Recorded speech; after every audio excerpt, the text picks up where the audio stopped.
뉴스업 시작합니다. 트럼프 미국 대통령이 예고했던 멕시코와 캐나다에 대한 25% 관세가 발효 직전에 협상 타결로 한 달간 유예됐습니다. 트럼프는 중국과도 관세 부과를 놓고 협상하겠다고 밝혔습니다. 워싱턴 연결해 자세한 내용 알아보겠습니다. 권준기 특파원. 네, 워싱턴입니다. 네, 트럼프 대통령이 캐나다와 멕시코에 대한 관세 부과를 유예하기로 했다고요? 네, 트럼프 미국 대통령은 오늘 셰인바움 멕시코 대통령, 트리도 캐나다 총리와 각각 전화 통화를 했습니다. 이 통화에서 멕시코와 캐나다 정상은 트럼프가 관세 부과 이유로 들었던 국경 문제 해결을 약속했고, 트럼프는 관세 부과를 한 달씩 유예하겠다고 밝혔습니다.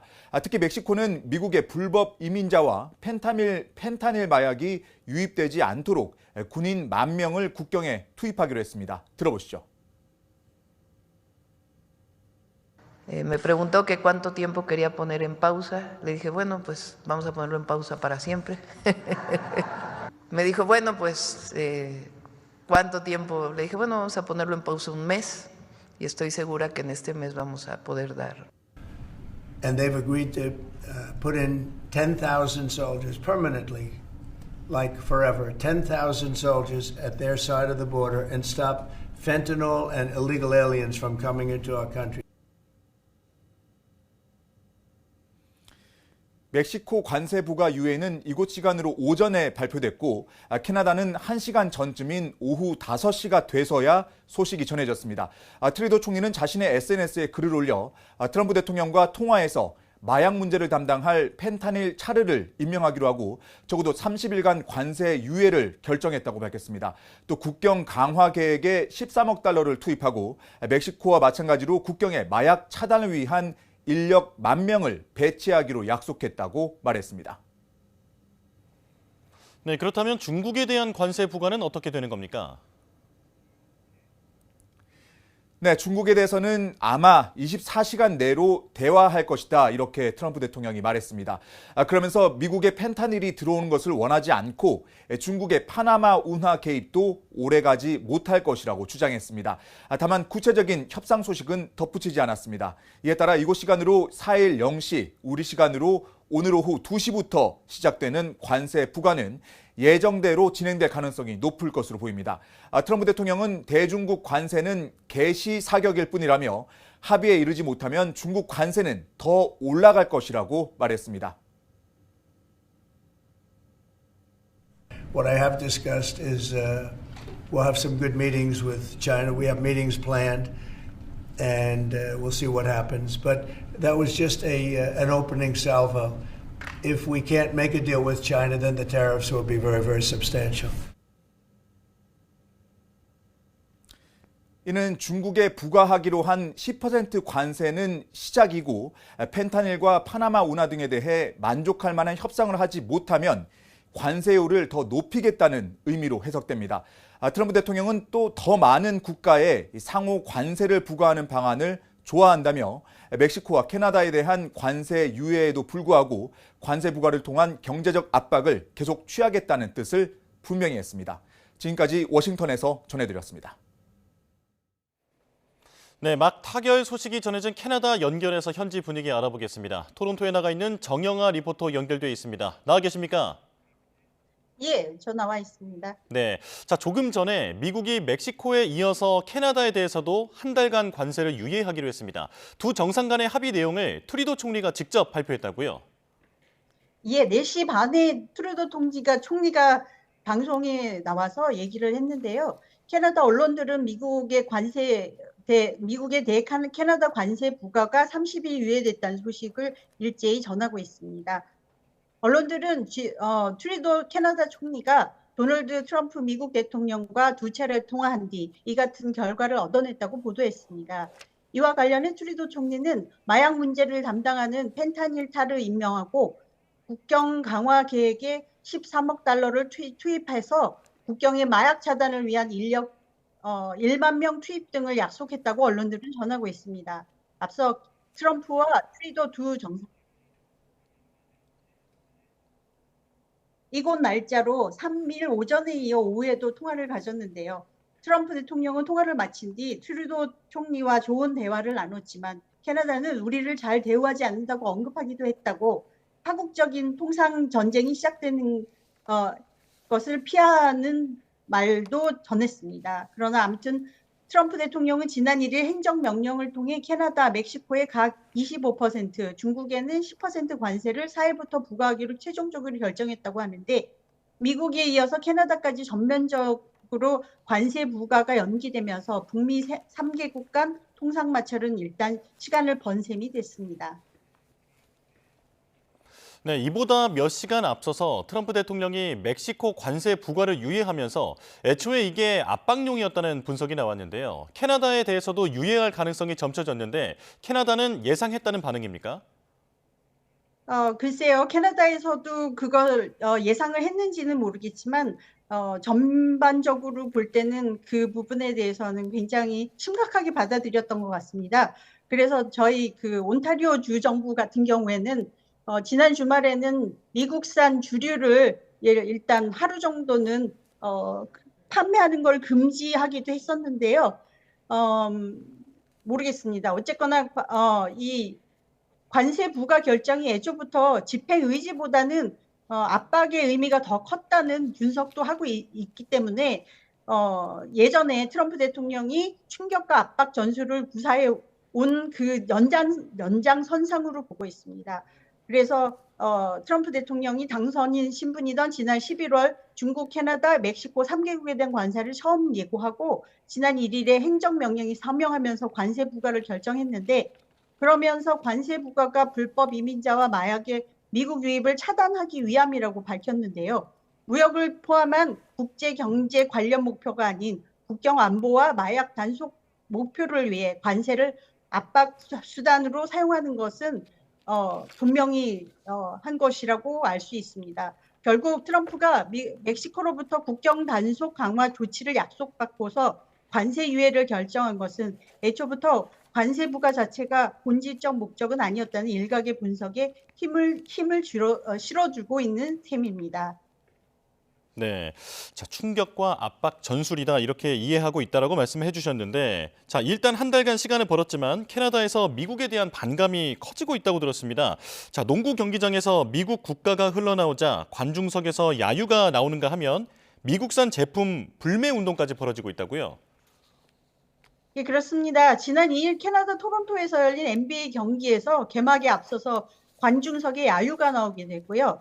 어제 오타와 등 아이스 하키 리그에서도 미국 국가가 나오자 야유가 쏟아졌습니다. 시민들의 불매 운동도 이어지고 있는데요. 캐나다 언론들은 일부 캐나다 상점이 미국산 제품을 방출하고 대신 캐나다 제품을 사라는 문구를 내걸고 있다고 전했습니다. 앞서 도미닉 르블랑 캐나다 재무장관은 25% 보복 관세를 부과할 300억 캐나다 달러 규모의 미국산 수입품 목록을 발표하기도 했는데요.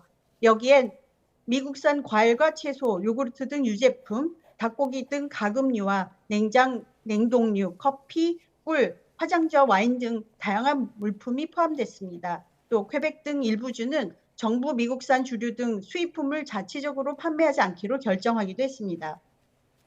네, 알겠습니다. 지금까지 정영아 리포터 연결해 캐나다 현지 소식 들어봤습니다. 고맙습니다. 도널드 트럼프 미국 대통령이 중국에 대한 협상 가능성도 열어둔 가운데 중국도 대응 전략을 고심하고 있습니다. 춘제 연휴가 끝나면 반격 조치에 나설 것으로 보이는데 수위가 어떻게 될까요? 베이징에서 강정규 특파원이 보도합니다.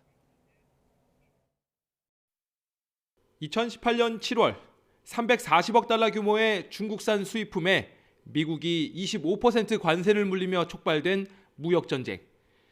당시 중국은 똑같은 규모의 보복 관세로 맞불을 놨습니다. 트럼프 집권 2기, 이른바 펜타닐 관세에 맞서 중국도 10% 추가 관세로 반격에 나설 거란 관측에 무게가 실리는 배경입니다. 中方将向世贸组织提起诉讼，并将采取相应反制措施，坚定维护自身权益。 한때 20%에 육박하던 중국의 대미 수출 비중은 지난해 14%대까지 내려앉았습니다. 1차 무역 전쟁의 상흔이자 수출 다변화 정책의 결과이기도 합니다. 반면 미국의 전체 수출에서 중국이 차지하는 비중은 7% 미만. 2차 관세 전쟁에 돌입할 경우 중국의 출혈이 더 클 수밖에 없습니다. 그래서 중국은 그동안 자원무기 카드를 벼려왔습니다. 미국의 중국 희토류 수입 의존도는 74%, 흑연은 78%에 달합니다. 决定加强有关两应五项对美国出口管制，这是维护自身安全和发展利益。 이번 10% 추가 관세의 명분으로 내세운 펜타닐 퇴치를 역공의 발판으로 삼을 수도 있습니다.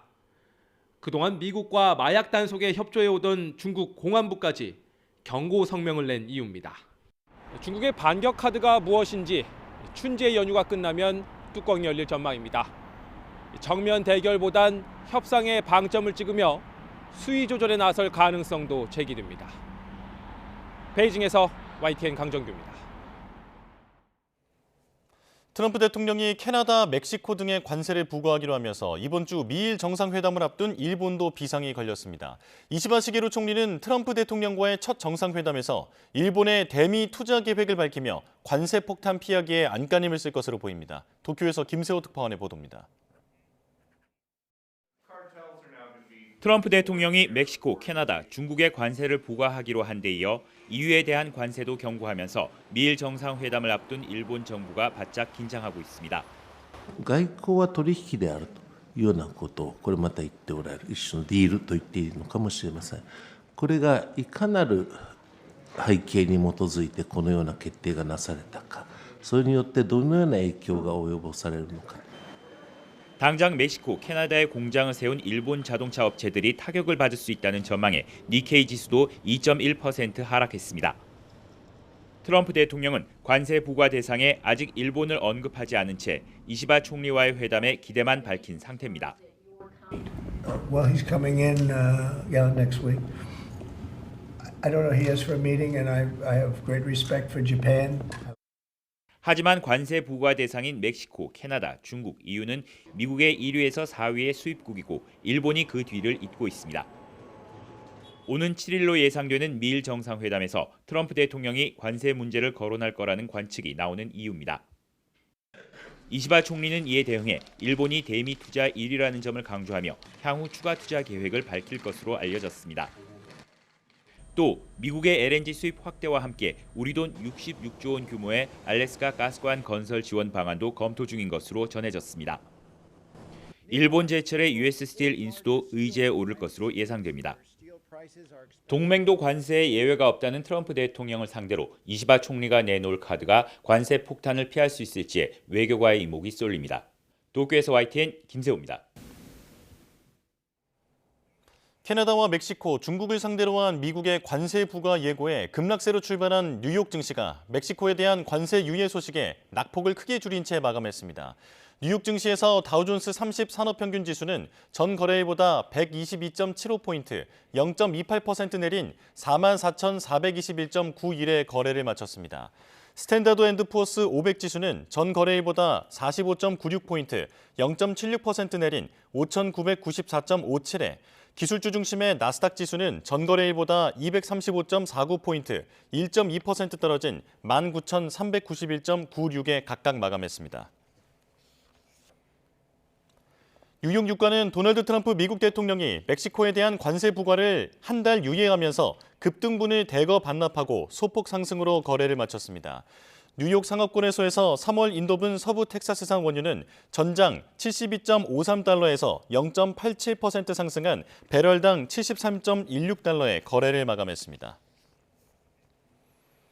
국민의힘과 정부가 지금 국회에서 회의를 열어 반도체 특별법에 주 52시간 근무의 예외 규정을 두는 특례 도입 방안을 논의합니다. 현장 연결해 보겠습니다. 미국, 중국, 일본, 대만 등 주요국들은 반도체를 국가안보 전략산업으로 여기고 전폭적인 지원을 하고 있습니다. 반도체 경쟁력을 잃는 것은 단순한 경제 문제가 아니라 국가안보까지 위협하는 사안이기 때문입니다. 이에 각국은 국가적 정책 지원과 근로시간 유연화를 통해 초경쟁 체제에 돌입했습니다. 연구개발과 생산이 24시간 365일 지속되지 않으면 살아남을 수 없는 산업이기 때문입니다. 최근 중국은 저비용 고성능 AI 모델 딥시크 발표로 전 세계에 충격을 안겼습니다. 이는 R&D 연구진들의 노력과 중국 정부의 파격적인 지원이 결합된 결과입니다. 중국 테크업계의 연구개발직은 오전 9시부터 오후 9시까지 주 6일 근무를 뜻하는 996 문화가 일반적이며 법정 근로시간이 있지만 노사합의로 탄력적인 연장이 가능합니다. 세계 시가총액 1위 반도체 기업인 엔비디아도 고강도 근무 문화로 유명합니다. 지난해 새벽 1, 2시 근무, 주 7일 연속 근무 사례가 특이한 일이 아니라는 블룸버그 보도는 국내에서도 화제가 되었습니다. 이는 파격적인 보상체계와 고소득 전문직은 근로시간 규제 예외를 허용하는 화이트 칼라 이그젬션이라는 제도가 뒷받침되었기에 가능합니다. 일본 역시 2018년부터 고도 프로페셔널 제도를 도입하여 일정 연봉 이상의 연구개발 인력에 근로시간 규제를 적용하지 않으며 대만의 TSMC 역시 주 70시간 이상 근무하는 강도 높은 업무 환경으로 유명합니다. 그러나 대한민국은 어떻습니까? 주 52시간제의 경직된 운영으로 반도체 산업 경쟁력이 날로 약화되고 있습니다. 연구개발과 생산 라인 운영에 시간이 부족한데도 법적 제약이 가로막고 있는 현실입니다. 이대로라면 글로벌 반도체 경쟁에서 도태될 수밖에 없습니다. 그런데 어제 이재명 대표가 좌장을 맡은 반도체 특별법 토론회를 보니 눈앞이 깜깜합니다. 실용주의 코스프레는 하고 싶고 민주노총 눈치는 봐야 하니 두루뭉실한 이야기만 늘어놓으며 결론을 내지 않았습니다. 과거 금융투자소득세 논란에서 봤던 이재명식 두 길 보기에 매우 유감입니다. 반도체 특별법을 발의한 지가 언제이고 양당의 정책위 의장들이 만난 것이 도대체 몇 번입니까? 어제의 맹탕 토론회는 입법 권력을 독점한 이재명 대표가 대한민국 반도체 산업계를 향해 해줄까 말까 조롱하는 것과 다름없습니다. 본인은 중재자 이미지를 얻고 욕먹는 것은 친명 의원들에게 떠넘기는 기만적인 역할극은 금투세 한 번으로 충분합니다. 반도체 산업은 대한민국 생존이 걸린 문제입니다.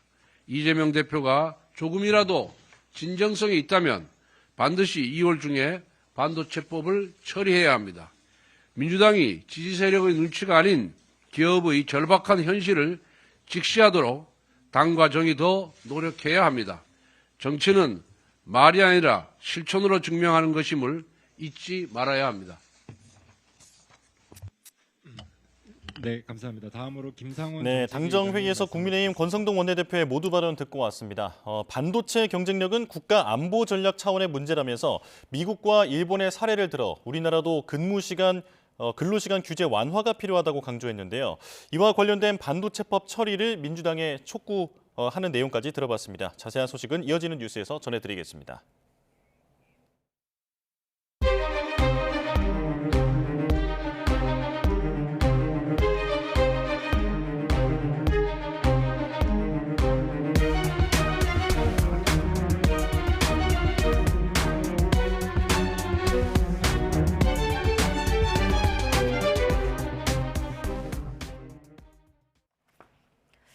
오늘 헌법재판소에서는 윤석열 대통령 탄핵 심판 5번째 변론이 진행됩니다. 홍장원 전 국가정보원 1차장과 여인형, 이진우 전 사령관이 증인으로 나서는데요. 현장에 취재기자 나가 있습니다. 김철희 기자. 네, 헌법재판소입니다. 네, 오늘 변론 언제부터 시작되는 겁니까? 네, 헌법재판소는 오후 2시부터 본격적인 재판을 시작합니다. 오늘도 지난 길에 이어 증인 신문이 이어질 예정인데 윤 대통령도 직접 참석할 예정입니다. 재판이 시작되면 90분 간격으로 이진우 전 수도방위 사령관과 여인영 전 방첩사령관, 홍장원 전 국정원 1차장이 차례로 신문에 나섭니다. 세 사람은 국회 측 증인이기 때문에 국회 쪽에서 먼저 주신문을 하고요. 이후 윤 대통령 측에서 증언의 신빙성 등을 따져 묻는 반대 신문을 하게 됩니다. 헌법재판관들 역시 궁금한 사항을 직접 물을 수도 있습니다. 홍장원 1차장은 국회에서 윤 대통령에게 불리한 진술을 쏟아내기도 했죠. 네, 말씀하신 것처럼 마지막 증인인 홍장원 전 차장은 국회에서 작심 발언을 쏟아낸 바 있는데요. 먼저 직접 들어보시겠습니다. 방첩사를 지원하라는 대통령의 지시가 있다고 하면서 방첩사에서 한동훈과 이재명을 잡으러 다닙니다 라고 말씀드리니까 내일 아침에 얘기하자고 말씀하셨고, 저 대통령 좋아했습니다. 시키는 거 다 하고 싶었습니다. 그런데 그 명단을 보니까 그거는 안 되겠더라고요.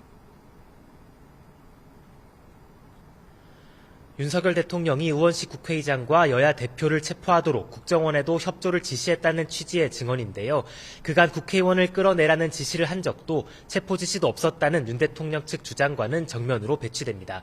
따라서 홍 전 차장 발언 진위를 두고 오늘도 치열한 공방이 예상됩니다. 네, 나머지 두 증인 역시 대통령에게 유리한 증인은 아닌 거죠? 네, 어제 공개된 윤 대통령 공소장에는 계엄 당시 대통령이 이진우 전 사령관에게 내린 지시가 다시 담겼습니다. 당시 대통령이 총을 쏴서라도 문을 부수고 들어가서 국회의원들을 끌어내라는 취지로 지시를 내렸다는 겁니다. 여인영 전 방첩사령관 역시 계엄이 선포되자 정치인 체포 등을 위해 주도적으로 움직인 인물인데요. 두 사람도 대통령에게 불리한 증언을 쏟아낼 가능성이 큰 상황입니다. 다만 두 사람은 내란 중요 임무에 종사한 혐의 등으로 기소돼 있어 형사재판을 이유로 증언을 거부할 가능성도 있다는 관측입니다. 지금까지 헌법재판소에서 YTN 김철입니다.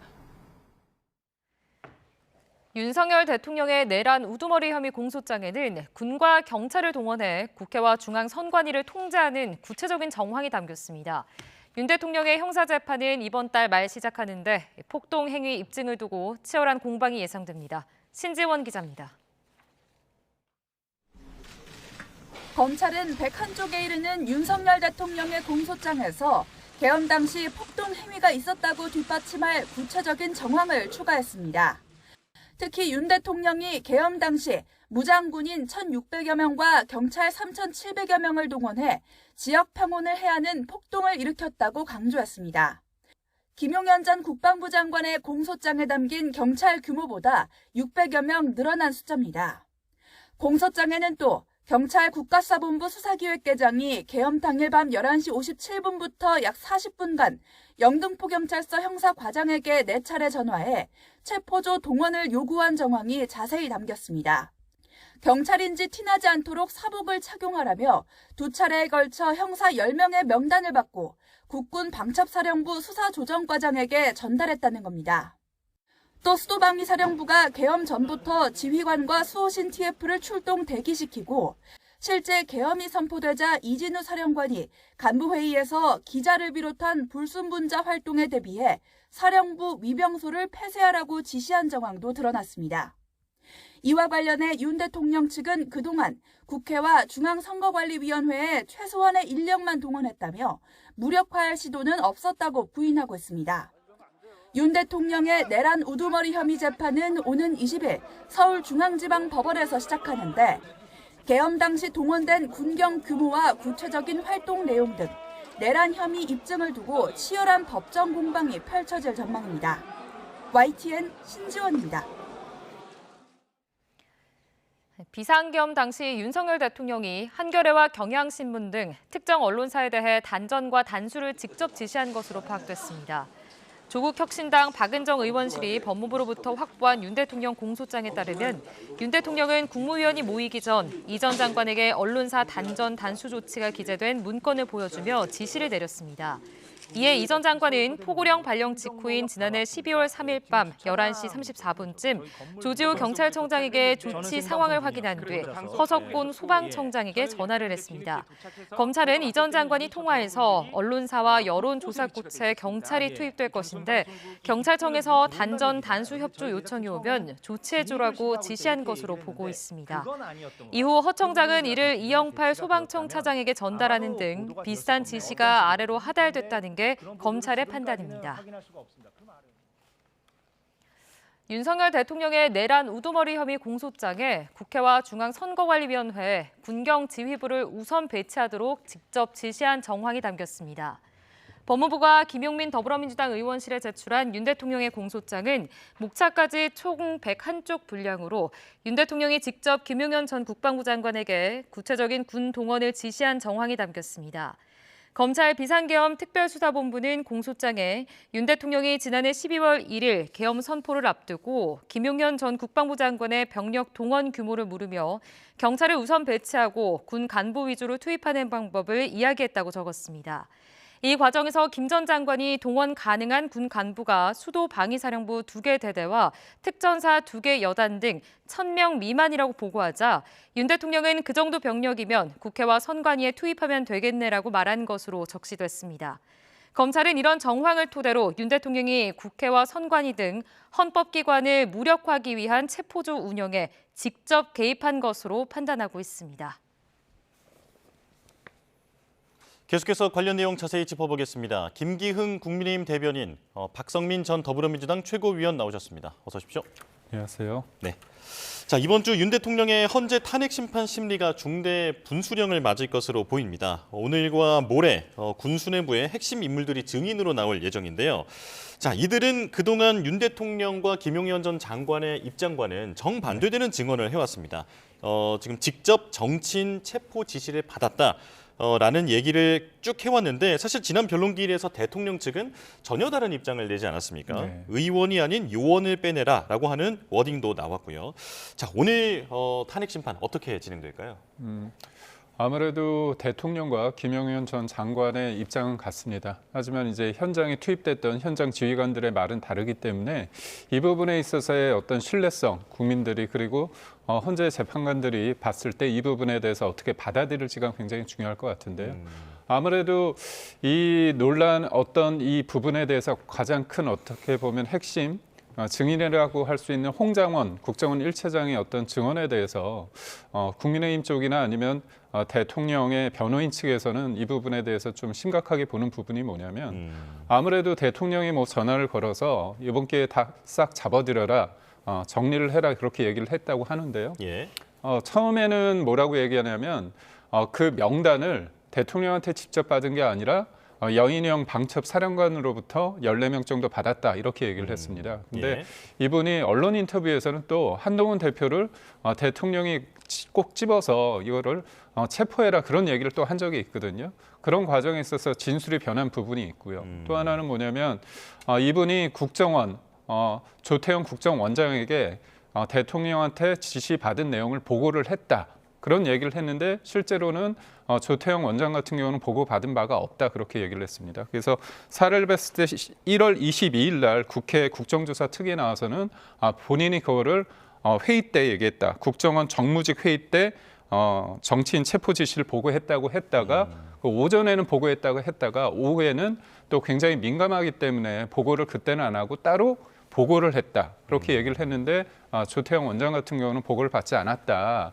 그렇기 때문에 이런 논란이 있습니다. 그리고 무엇보다도 홍장원 차장에 대해서 저희가 조금 우려가 깊은 부분이 뭐냐면 이분이 그날 그러니까 계엄이 있는 다음 날 이재명 민주당 대표를 만나서 그날 상황에 대해서 보고를 해야 되는 거 아니냐. 조태영 원장한테 그런 얘기를 했다는 거 아닙니까? 예. 그래서 국회에서 만약에 사실관계를 알기 위해서 공식적으로 뭔가 불렀을 때 거기 가서 얘기하는 거는 괜찮지만 왜 계엄 다음 날 이재명 대표를 찾아가서 그런 내용을 보고를 해야 되는지 그거는 논란이 될 수밖에 없지 않습니까? 그런 네. 측면에서 봤을 때 홍장원 1차장의 어떤 진술, 신빙성에 어느 정도 무게를 둘지 이 부분이 관건인 것 같습니다. 예, 지금 홍장원 전 차장의 진술 변화가 있었다. 그래서 신뢰성의 문제를 제기를 해 주셨는데 전체국께서는 어떻게 보셨습니까?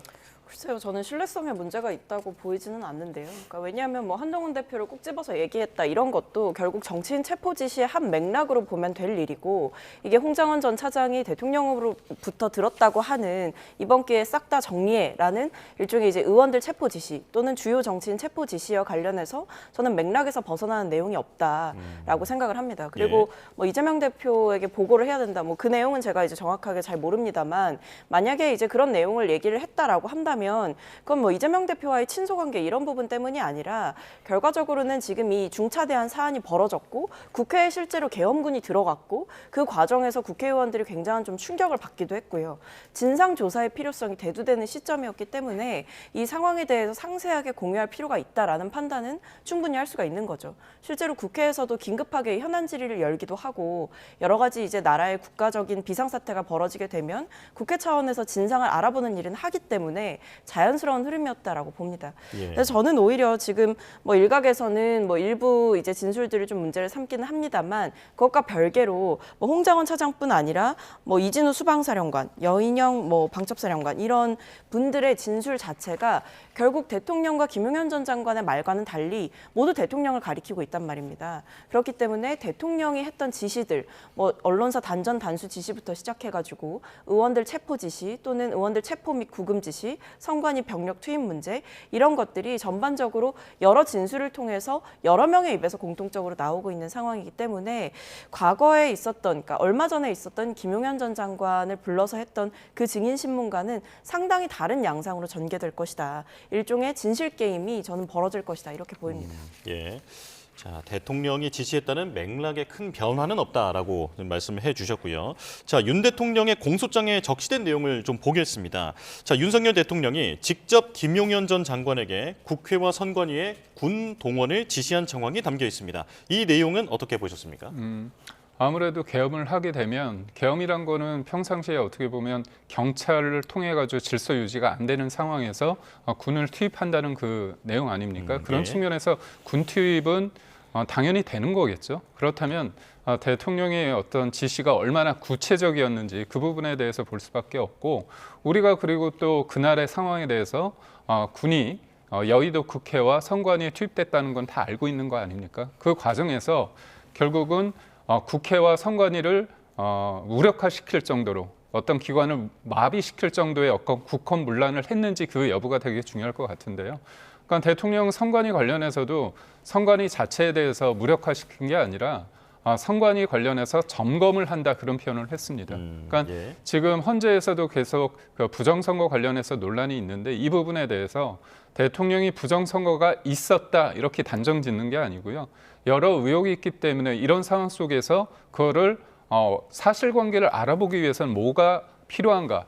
그렇다면 예를 들어서 지금 선관위 관련해서 우리가 부정 채용 건이 있었습니다. 그때 한 1,200건이 있었거든요. 근데 처음에 언론에서 문제 제기됐을 때 선관위가 어떤 입장이었냐면 자체 감사를 한다고 했습니다. 그러다가 자체 감사가 아니고 여론이 안 좋다 보니까 불가피하게 본인들은 독립된 기관이기 때문에 감사를 받을 수 없다고 얘기하다가 떠밀리듯이 감사를 받았습니다. 그러면서 뭐라고 했냐면 권한쟁의 심판을 받겠다. 그러면서 채용권은 어쩔 수 없지만 다른 부분은 우리는 감사를 받을 수 없다고 얘기했습니다. 그러다가 그 이후에 채용 비리가 한 1,200여 건이 나왔거든요. 문제가 되는 것들이.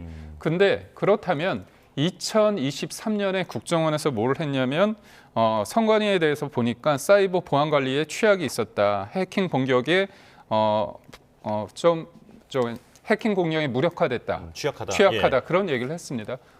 그렇다면 이 부분에 대해서 대통령 입장에서는 정상적으로 압수수색 영장이 발부될 수 없는 상황 속에서 계엄을 통해서 이를 확인하고자 한 부분이 있거든요. 그런 측면에서 이 부분이 어느 정도까지 그러니까 선관위를 무력화시키는 차원이었는지 아니면 대통령의 말대로 선관위를 점검하기 위한 차원이었는지 이 부분이 논란이 될 것 같습니다. 지금 말씀하신 대로 윤 대통령 측은 점검, 확인의 차원이었다라는 입장인데 하지만 검찰의 공소장에는 무장한 군경을 동원해서 폭동을 일으켰다 이렇게 지금 적시를 해놨거든요. 자, 공소장 내용 어떻게 보셨습니까? 그러니까 이게 지금 대통령에게 계엄을 선포할 권한이 있는 거는 맞지만 계엄의 요건과 절차 이런 부분들을 이제 봐야 되는 거고요. 그 명분도 봐야 되는 거거든요.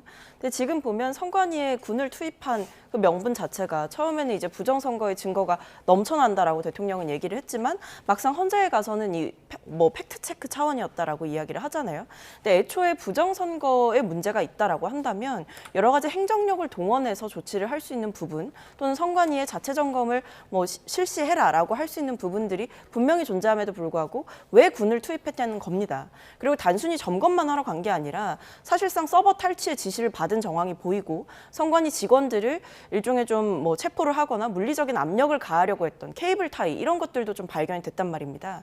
그러니까 이러다 보니까 결국 이 엄연한 헌법기관인 선관위, 독립된 기관인 선관위를 대통령이 무력을 통해서 무력화시키려고 했다라는 문제 제기가 되는 거고 국회도 마찬가지입니다. 대통령은 분명히 뭐 경고성 계엄이다, 질서 유지용의 소수의 병력만 투입하려고 했다라고 했지만 이번 공수장에서 드러나고 있는 내용은 군 병력이 절대 소수가 아니었음이 드러났고 김용현 전 장관도 최소 1000명 미만 정도의 군 간부를 투입할 수 있다라고 얘기를 했습니다. 그렇기 때문에 이게 대통령이 그동안 거짓말을 해왔다라는 게 저는 이번 공수장에서 완전히 드러났다라고 생각을 하고 내란죄 같은 경우에는 미수여도 처벌을 받을 수가 있습니다. 그리고 대통령이 헌법에 위반되는 행위를 했다. 그러니까 이 국헌 문란의 목적으로 국회를 무력화시킬 목적, 그리고 의원들을 체포해서 본회의를 무력화시키려고 했던 거, 선관위 자체에 군을 보내서 무력화시키려고 했던 거, 이런 게 하나하나가 다 대통령으로서는 해서는 안 되는, 법률에도 위반되고 헌법에도 위반되는 그런 행위를 했기 때문에 이번 공수장을 보면서 사실상 대통령을 제외한 주변인들의 진술이 대통령을 모두 가리키고 있었기 때문에 추가 조사가 사실상 필요하지 않고 그만큼의 충분한 증거와 진술을 확보한 채로 기소가 이루어졌다라는 점을 확인해 볼 수 있었습니다. 대통령의 말대로 점검이었다면 굳이 군을 투입할 이유가 있었겠느냐라고 지금 말씀을 해주셨고요. 자, 다음 주제 짚어보겠습니다. 국민의힘 지도부가 윤 대통령을 이제 면회를 했는데 국회 상황과 헌재 탄핵 심판 여러 우려들을 공유한 것으로 알려졌습니다. 자, 지도부라고 표현이 나오는 이유가 여당의 투톱이 함께 갔기 때문에 그런 지적이 나오고 있잖아요. 이게 공식적인 당의 입장처럼 비칠 수 있다라는 비판이 있는데 대변인께서는 어떻게 보셨습니까? 언론에서 그렇게 얘기하는 건 그럴 수 있다고 봅니다. 뭐 개별적으로 가더라도 원내대표와 비대위원장이 갔기 때문에 당 지도부가 간 거 아니냐 그런 비판을 받을 수 있지만 근데 액면 그대로 봤을 때 권성동 원내대표하고 그다음에 권영세 비대위원장 같은 경우는 대통령과의 개인적인 연이 있는 건 사실이거든요. 그런 측면에서 어려운 상황 속에서 그런 부분에 대해서 인간적인 어떤 도의를 했다. 그 이상의 것으로 뭐 평가하기에는 제가 볼 땐 좀 지나친 면이 없지 않아 있다고 보고 다만 정치인은 본인의 행동에 대해서 여러 가지 해석이나 그런 책임의 어떤 지적이 있는 부분 또 온전하게 받아들여야 된다고 봅니다. 다만 대통령이란 분이 지금 구치소에 계시지만 현직 대통령은 맞지 않습니까? 그렇다면 여당의 어떤 지도부 차원에서는 아니지만 개인적인 차원에서 가서 얘기를 듣는 부분, 이 부분이 그렇게 크게 문제가 되지는 않는다. 그렇다고 해서 이게 계엄을 옹호하는 건 아니지 않습니까? 그리고 당 입장에서는 저희가 탄핵을 찬성하는 건 아니고 당론으로서 반대하고 있기 때문에 그리고 무엇보다도 지금 한 대통령, 한 개인의 어떤 대통령을 지키고자 하는 게 아니라 대통령이 헌재 재판이나 아니면 형사소송 재판 과정 속에서 제대로 법이 이루어지고 있는지 적용되고 있는지 아니면 일방적으로 어떻게 보면 절차적 정당성이 제대로 지켜지고 있는지 이 부분에 대해서 대통령 본인뿐만이 아니라 국민들도 이 부분을 직시하고 있습니다. 그렇다면 이런 여러 가지 상황에 대해서 얘기는 할 수 있다고 보고요. 아무래도 대통령 입장에서는 지금 대한민국이 어디로 가고 있는 건지 그리고 국민들이 어떻게 생각하고 있는 건지 그런 생각을 하면 그런 생각을 할 수밖에 없다고 보고요. 다만 저는 야당에서 자꾸 이제 옥중 정치고 뭐 극우를 선동하는 거 아니냐 그렇게 말씀을 하시는데 저는 그렇습니다. 그러니까 지금 거리에 나오셔가지고 탄핵을 반대하시고 헌재에 대해서 비판을 하시고 그런 것들이 국민들이 그런 어떤 이견을 제시할 수 있는 거 아닙니까? 근데 그분들을 싸잡아서 극우다, 아스팔트 우파라 얘기를 한다면 이 문제를 풀어가는 데 있어서 과연 본질적인 해결책이 될 수 있는지 그리고 만약에 국민들이 그렇게 구으라고 한다면 국민들이 그거를 대통령이 뭐라고 한다고 해서 그대로 받아들이겠습니까? 그래서 국민을 믿고 지나치게 정치적으로 해석을 안 해주셨으면 좋겠습니다. 예, 자 인간적 도리선에서 이뤄진 만남이지만 비판이 있는 것은 인정한다. 예, 말씀을 해주셨는데, 자 그 비판 중에 하나가 당이 윤석열 대통령의 스피커 역할을 하는 것 아니냐라고 하는 내용이거든요. 어떻게 보셨습니까? 뭐 그러고 있죠 지금. 그러니까 지금 국민의힘이 사실상 대통령을 뭐 출당시키거나 뭐 탈당시키거나 이런 조치도 전혀 못했던 게 사실이고, 그리고 오히려 대통령을 감싸는 의견이 나오고 있고요. 더 나아가서는 지금 원내 투톱이라고 불리는 이 비대위원장과 원내대표가 직접 대통령을 만나러 갔고, 나경원 의원도 명실상부 여당의 중진 의원 아니십니까? 예. 근데 이런 분들이 다 같이 가가지고 뭐 대통령을 만났다라고 하는 게 어떻게 개인적인 차원이 될 수가 있겠습니까? 이거는 정치적인 차원이죠. 대통령의 지지층에게 소구하기 위한 모종의 행위를 하고 있는 거고, 여전히 대통령을 놓을 생각이 없다라는 거를 보여주고 있는 겁니다.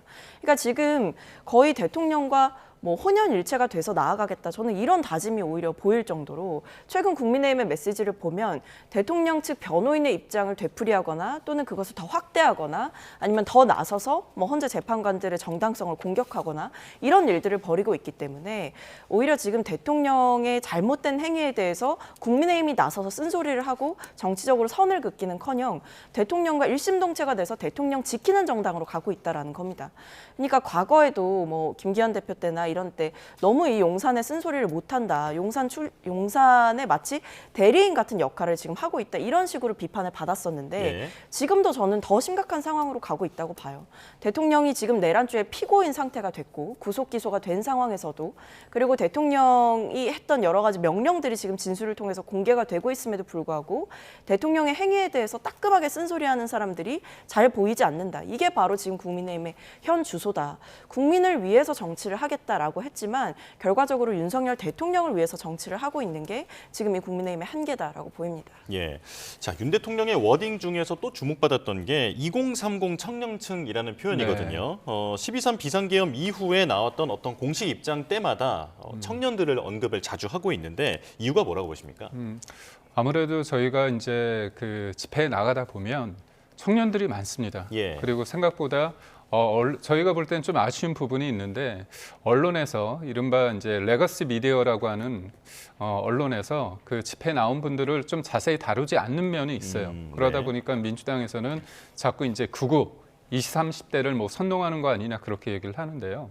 이분들이 거리에 나오는 이유가 있습니다. 뭐냐면 민주당의 어떤 반민주적인 어떤 폭거 그런 행사에 대해서 계엄을 통해서 계엄이라는 어떤 그 당일날의 상황은 강렬하지만 계엄이 왜 있을 수밖에 없는지에 대한 어떤 대통령의 어떤 절박성, 절실함 그런 부분이 계속 회자되고 있고, 그러다 보니까 그런 걸 알게 되는 거죠. 야, 벌써 29번째 탄핵이 있었네. 그리고 30번째 탄핵도 언제든지 가능한 거 아니야? 최성목 권한대행 관련해서 언제든지 탄핵시킬 수 있다고 겁박하는 거 아니냐? 그렇다면 이런 29번째 탄핵을 통해서 실질적으로 국헌을 물락해오고 국가기관을 무력화시킨 게 뭐냐. 사실상의 내란 아니냐. 그런 거에 대한 사람들이 어떤 평가가 있는 게 있습니다. 그러니까 짧게 본다면 민주당의 아버지 민주당에 대한 어떤 비판이 있는 거고요. 길게 봤을 때 뭐냐면 지금의 20, 30대가 봤을 때 어떤 기득권은 40, 50대입니다. 그러니까 40, 50대가 가졌던 게 조국 사태를 보면서 이른바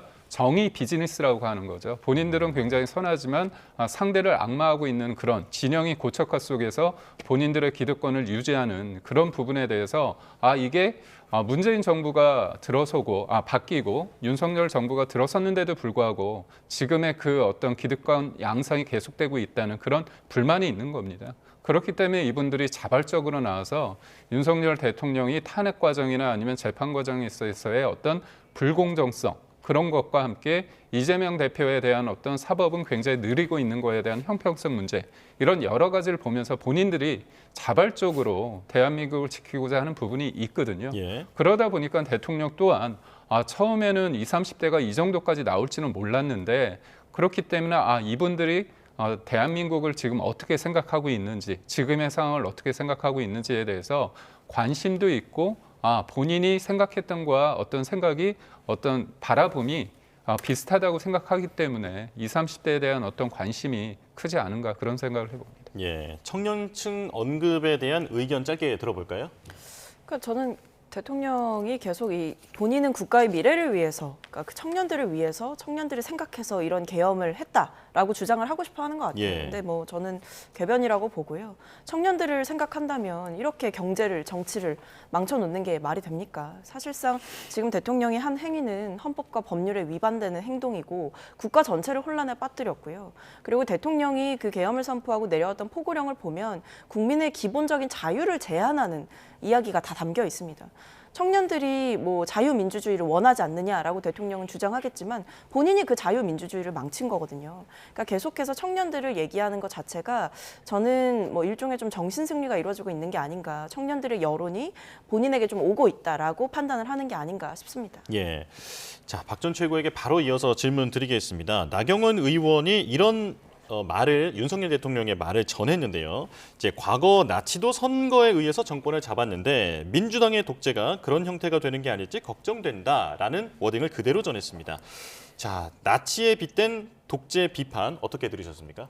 근데 이거를 다른 사람도 아니고 윤석열 대통령이 할 얘기는 아닌 것 같습니다. 왜냐하면 지금 대통령이 한 게 독재예요. 대통령이 군을 동원해서 국가기관에 물리적인 폭력을 행사하려고 하고 계엄군이 유리창을 깨고 국회로 진입하고 심지어 지금 나오는 얘기들을 보면 대통령으로부터 주요 정치인들을 체포하라라는 명령을 받았다라고 하잖아요. 본회의장을 문을 부수고 들어가서라도 의원들을 끌어내라. 이런 얘기를 한 게 독재자가 하는 행동이거든요. 군부 독재 시절에도 심지어 포고령이 정치활동 일체금지 이런 내용은 없었다라고 합니다. 그러니까 대통령이 과거 군부 독재 시절보다 더한 행동을 어떻게 보면 저질러 놓고 이런 식으로 뭐 나치를 얘기하면서 여전히 민주당 때리기에 골몰한다라고 하는 건 대통령이 여전히 자신의 행위에 대해서 일말의 반성도 없음을 보여주는 것이기 때문에 저는 뭐 굉장히 좀 뻔뻔하다라고 생각합니다. 예. 자, 헌재 관련해서도 질문을 드려야 해서요. 바로 좀 넘어가겠습니다. 자, 민주당이 지금 헌재가 권한쟁의 심판에 대한 그 선고를 갑자기 미뤘단 말이죠. 네. 이제 그 이후에 언제 그 결정이 나올지는 아직 잘 모르겠습니다만 그 결정이 나온 이후에 만약 최상목 대행이 마은혁 후보자를 임명하지 않으면 민주당이 비상한 결단을 할 수밖에 없다라고 밝혔습니다. 자, 어떻게 들으셨습니까? 뭐 탄핵한다는 거 아닙니까? 그러니까 저희가 말씀드리는 부분이 뭐냐면 국민들이 계엄을 통해서 굉장히 놀랐습니다. 근데 이게 다른 사람이 아니라 대통령이 계엄을 통해서 정권을 찬탈하는 건 아니잖아요. 그러니까 12.12 사태 같은 경우는 전두환 소장, 육군 소장이 대통령이 되고자 정권을 찬탈하기 위해서 한 계엄입니다. 그러니까 20, 30대가 생각하는 계엄과 40, 50대 이상이 생각하는 계엄은 좀 차이가 있습니다. 그렇다면 그날의 상황과 아니면 그날 전과 이후의 상황을 국민들은 지금 지켜보고 있어요. 냉정히 지켜보고 있는데 저는 드리고 싶은 말이 그겁니다. 지금 계엄 그 탄핵 이후에 민주당 이재명 민주당이 보여준 거는 결국은 또 탄핵 아닙니까? 예. 문제를 풀어가는 방식이 어떤 정치적인 어떤 합의나 협의나 어떤 논의는 없고 문제를 푸는 거는 본인들의 어떤 힘자랑 근육자랑을 통해서 탄핵을 하는 겁니다. 그렇다면 국민들이 볼 때 이 혼란한 상황을 문제를 풀어가는 방식이 왜 탄핵뿐이 없을까? 탄핵 말고는 특검 아니면 고발입니다. 그러다 보니까 SNS 검열, 뭐 유튜브 검열, 그다음에 여론조사 본인들과 좀 유리하게 나오지 않으면 그거 관련해서 관련법도 만들고 그 여론조사 기관을 뭐 항의 방문도 한다고 했다가 취소하긴 했지만요. 그런 일련의 상황이 일종의 검열과 통제를 통한 어떤 공포정치, 단두대 정치가 아닌가 그런 생각을 하거든요. 그래서 저는 민주당이 자꾸 극우다 그렇게 비판하시기 전에 본인들이 이 문제를 풀어가는 방식이 과하게 폭력적이지 않았을까. 왜냐? 이게 단순히 국민의힘 대변인으로서 제가 말씀드린 게 아니라 계엄과 탄핵 그리고 대통령의 체포와 구속 이 일련의 상황을 거치면서 지지율의 변화가 있었습니다. 그 지지율에 저희가 뭐 고무되거나 만족스럽고 좋아할 일은 아닙니다. 다만 이거는 민주당에 대해서는 엄중한 민심의 평가라고 보고 있거든요. 그런 관점 속에서 탄핵을 그렇게 운운하고 하시는 것들은 절대 바람직하지 않다. 그런 말씀을 드리고 싶습니다. 네, 해결법이 탄핵밖에 없느냐, 폭력적이다. 마지막으로 짧게 반박 들어보면서 마무리하겠습니다. 헌법재판소법 제67조에 보면 헌법재판소의 권한쟁의 심판의 결정은 모든 국가기관과 지방자치단체를 기속한다라고 분명히 나와 있습니다. 대통령 권한대행의 지금 굉장히 중차대한 임무는 국가를 안정시키는 일이고요.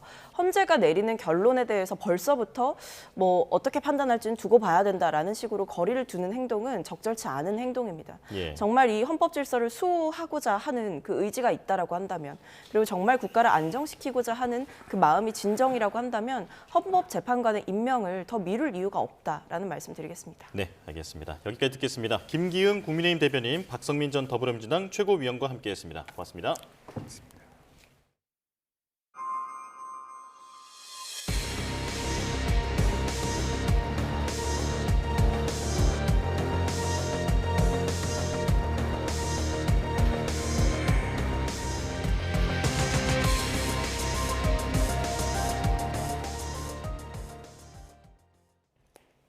서울에는 올해 첫 한파 경보가 내려진 가운데 오늘 아침 입춘 한파가 절정에 달했습니다.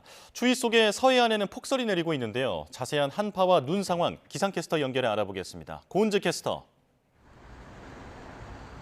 네, 서울 광화문에 나와 있습니다. 네, 자세한 추위 상황 전해주시죠. 네, 어제 들이닥친 입춘 한파가 오늘 아침 출근길 절정에 달했습니다. 지금도 서울 기온이 영하 11도, 체감 온도는 무려 영하 17도 가까이 뚝 떨어져 있는데요.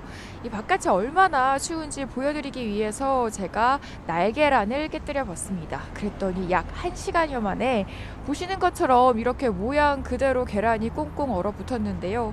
이 접시를 뒤집어도 떨어지지 않을 정도로 단단하게 굳었습니다. 오늘 바깥에서는 이렇게 날계란도 얼릴 정도의 강추위가 기승을 부리고 있습니다. 외출하실 때는 어느 때보다 따뜻한 옷차림 해주셔야겠습니다. 오늘 아침 출근길 입춘 한파가 절정에 달했습니다. 절기 입춘이었던 어제 한파특보가 전국 대부분 지역에서 확대 강화됐는데요. 오늘 아침 전국에서 가장 추웠던 곳은 설악산으로 기온이 무려 영하 23도 가까이 곤두박질했습니다. 찬바람은 오늘 종일 계속 불겠습니다. 한낮에도 서울 기온이 영하 6도, 체감온도는 영하 12도에 머물겠고요. 그 밖에 내륙에서도 체감온도는 영하 10도 안팎에 머물겠습니다. 이처럼 강력한 한기가 서해를 지나면서 서해안과 제주도에는 폭설구름이 만들어졌습니다. 전북에는 이미 눈이 20cm 가까이 새로 쌓인 곳이 있는 가운데 지금도 호남 서해안과 제주도를 중심으로 강한 눈이 집중되고 있고요. 대설특보가 계속 확대되는 가운데 앞으로 충남 서해안에서도 점차 눈발이 굵어지겠습니다. 심지어 내일 새벽부터는 더 강하고 많은 눈이 예상됩니다. 모레까지 제주 산간에 많게는 40cm 이상, 전북에 30cm 이상, 그 밖에 전남과 충남에도 15cm 이상의 폭설이 쏟아지겠는데요. 이 무너질 수 있는 시설물에 주의해 주셔야겠고요. 많은 눈에 차량이 고립될 위험성이 큰 만큼 교통정보도 잘 확인해 주셔야겠습니다. 오늘 전국적으로 바람이 무척 강하게 불고 있습니다. 특히 해안가를 중심으로는 강풍특보가, 그리고 전 해상에는 풍랑특보가 내려져 있는데요. 날아갈 수 있는 시설물은 단단히 고정해 주셔야겠고요. 특히 항해나 조업을 하는 선박에서는 안전에 각별한 주의가 필요하겠습니다. 지금까지 서울 광화문에서 YTN 고은재입니다.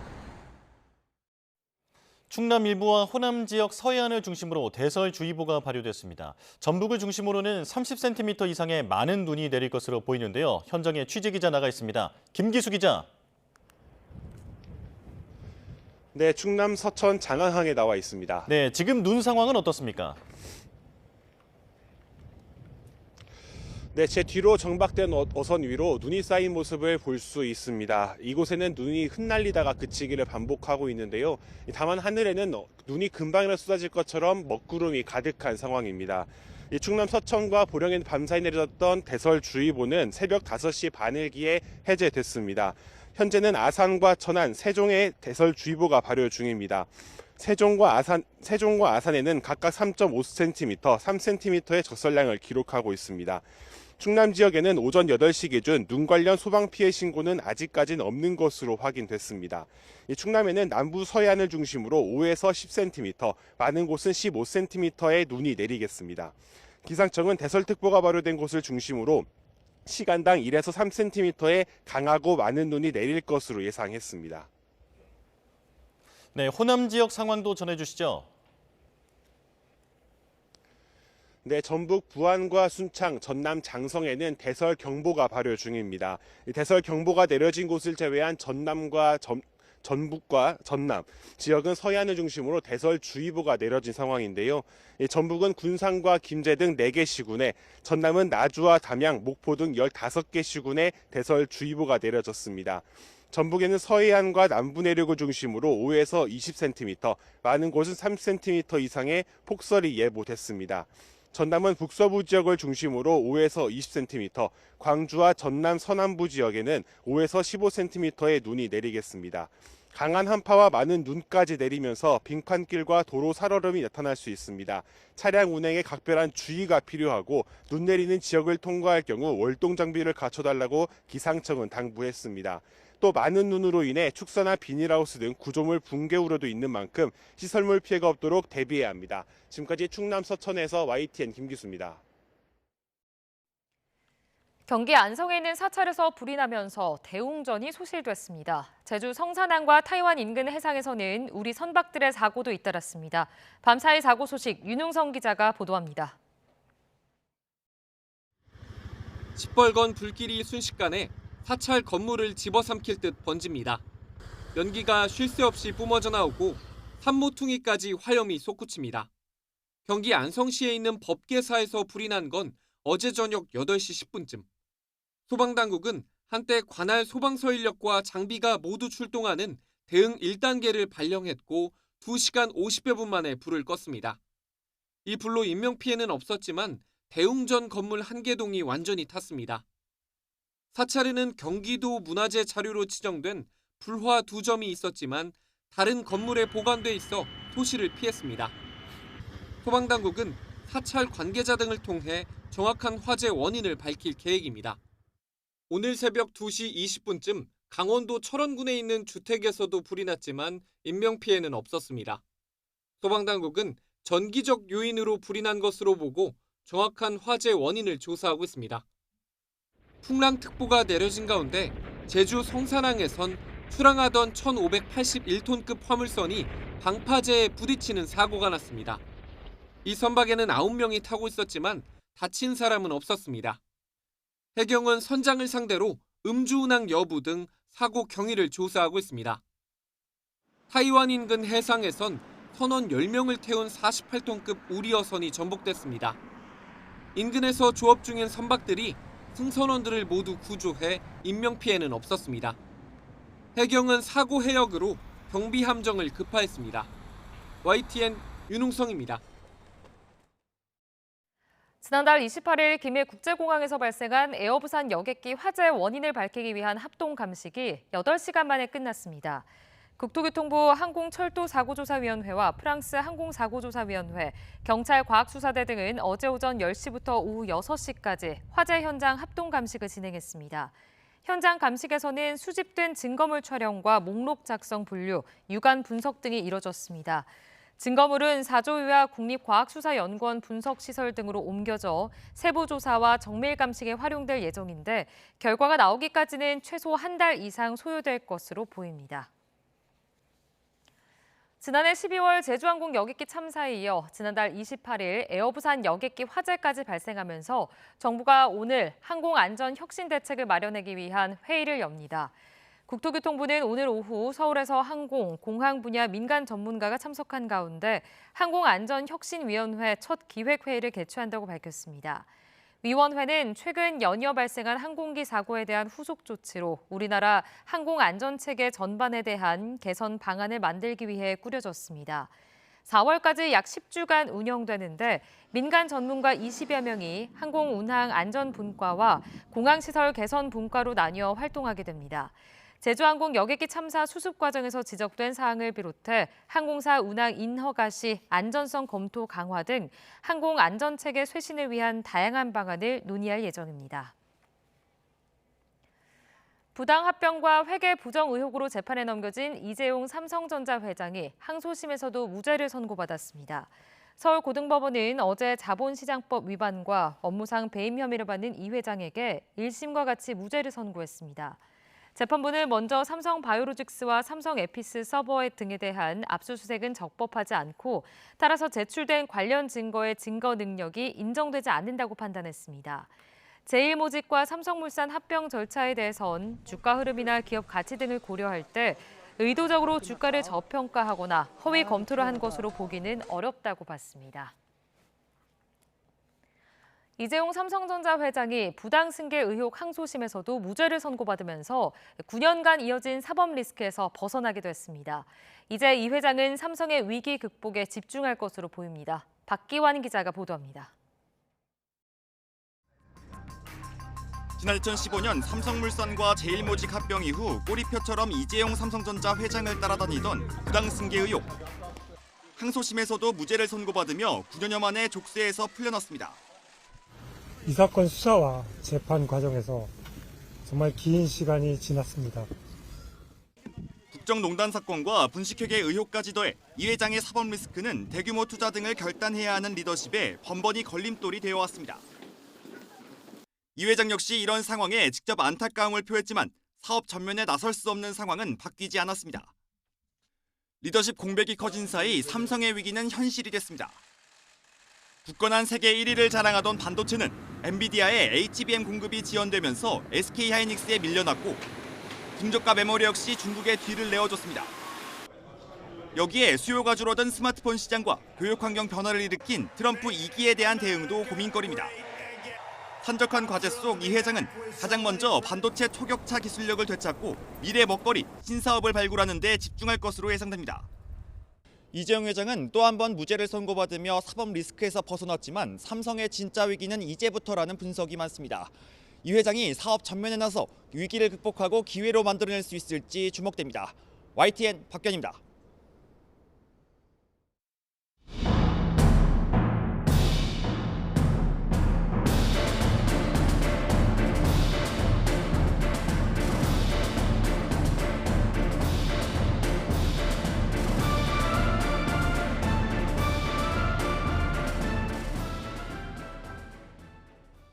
관세 부과 시행을 하루 앞두고 트럼프 대통령이 멕시코와 캐나다에 대한 25% 관세를 한 달 동안 유예하기로 한 건 마약 차단과 국경 강화 약속 때문입니다.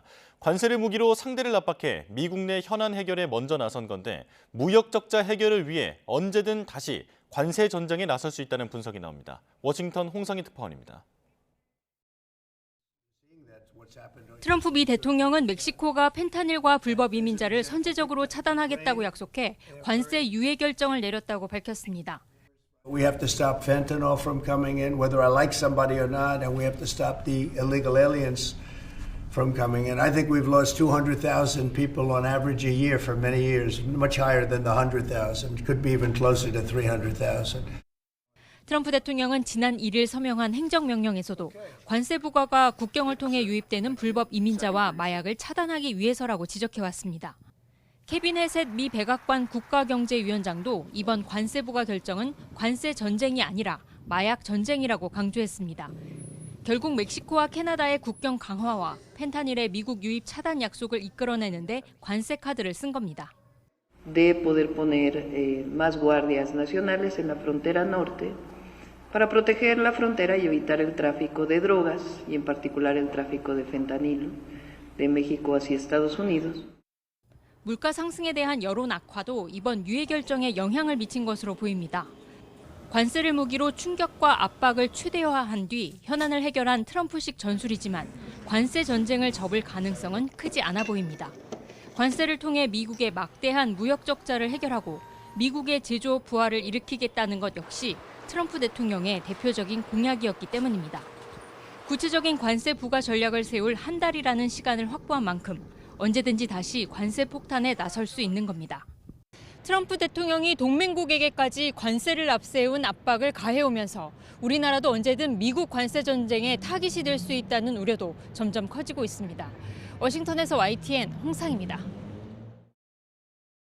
이번엔 멕시코 현지 연결의 분위기 살펴보겠습니다. 멕시코 한인 회장을 지냈던 엄기웅 변호사 연결돼 있습니다. 변호사님 나와 계십니까? 네, 안녕하세요. 엄기훈입니다.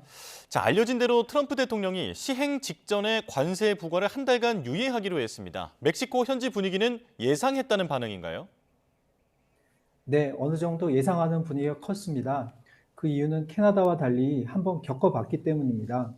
이미 6년 전에 매우 유사한 상황이 있었고, 당시 멕시코는 협상단을 미국에 보내서 국경을 강화하기로 하고 IEPA 행정명령에 의한 관세 부과를 무마한 적이 있습니다.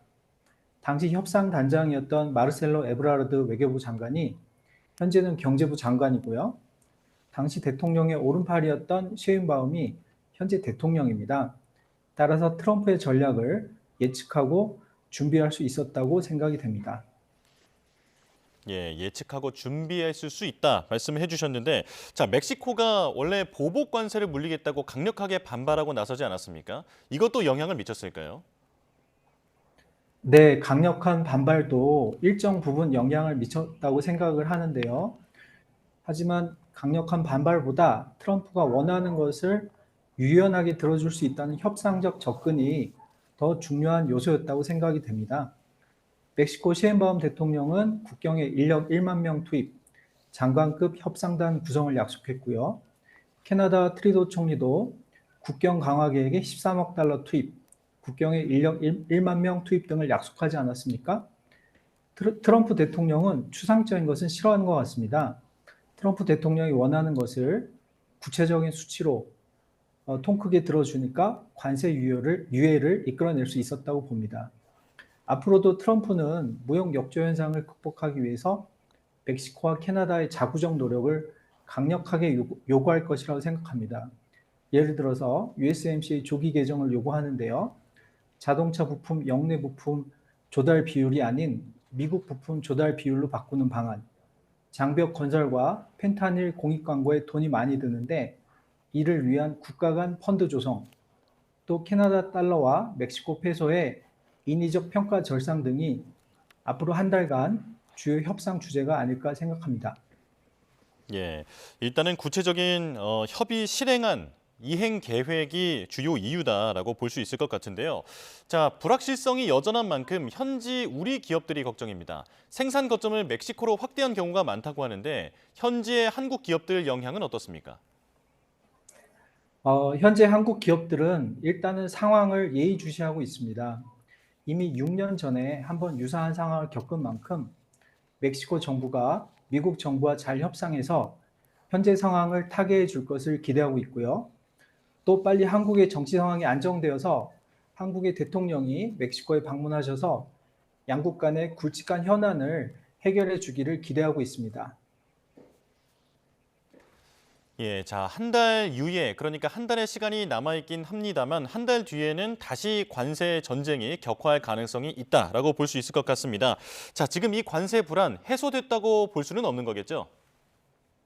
네, 맞습니다. 아직 완전히 해결된 것이 아니기 때문에 관세 전쟁의 가능성은 아직 남아 있습니다. 트럼프 대통령은 관세를 통해서 미국의 무역 적자 문제를 완화하는 한편 감세 기조 이행에 따르는 세수 부족 문제를 완화하고 제조 기반을 미국으로 회귀시키겠다는 국정의 기본 구상이 바뀐 것은 아닌 것으로 보입니다. 19세기 말에 맥킬리 상원 의원이 발의한 50% 관세 법안으로 미국은 보호무역 효과를 본 적이 있습니다. 맥킬리 상원 의원은 이 덕분에 대통령까지 됐고요. 미국은 20세기에도 1930년대 대공황 때나 1970년대 석유 파동 시에도 보호무역 정책을 편 적이 있습니다. 하지만 19세기에서 20세기 그리고 21세기로 올수록 일시적인 효과는 봤지만 후폭풍이 거세서 오히려 미국에게는 좋지 않았다고 생각합니다. 특히 21세기에는 고도로 국제 분업화가 진행되어서 원료부터 완제품까지 100% 자국 생산이 가능한 나라는 이 지구상에 하나도 없습니다. 이러한 상황에서 미국 소비자의 편익을 담보로 한 관세 전쟁은 득보다 실이 많지 않나라는 생각을 하게 됩니다. 비교 우위론을 주장하신 데이빗 리카르도가 이 상황을 보시면 너무 슬퍼하실 것 같습니다.